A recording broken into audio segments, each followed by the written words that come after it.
Leadership buy-in is really important for a couple of reasons. One, they have all of the keys to the kingdom when it comes to the purse strings and to the resources.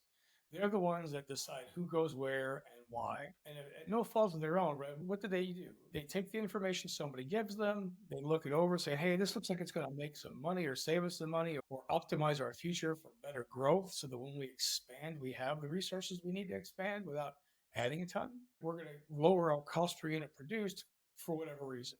And they buy into it. Then they hand it back to whoever the director was or the VP was or whoever was that brought it to them to run it. There's always I feel like there's always a communication gap in that layer because they tell the executives just enough, just what they need to see in this much of a space.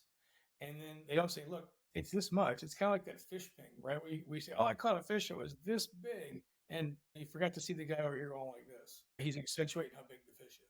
They're only showing him this much of the whole picture because they don't think they're going to get approved with 15 or $10 million or whatever it's going to cost over the next 5 years. They're only going to give them $500,000 to get started on a pilot. And they do that and they tend to not get communicated with to say, okay, we spent the money. Where's the results? We only hit step one. The results don't come to step four. Then you lose the buy-in from the executives in that fashion. The other part of that is that some executives they're not instructed or taught or made aware of the level of involvement they have to have long term. Now, let's say you get somebody that is going to be there, that is willing to do this long term and supports it and has championed it. Well, chances are in 6 months to a year, even 2 years' time, that particular individual gets promoted, changes jobs, and you're starting all over again. Maybe somebody doesn't believe in that. So putting this in as a foundational piece of the culture, foundational piece of how you do business, allows senior leadership to continue to focus. Now, if they don't, if they don't hear about it in like the newsletters, the little town halls that everybody does these days, or whatever they do on plant tours, or it doesn't come up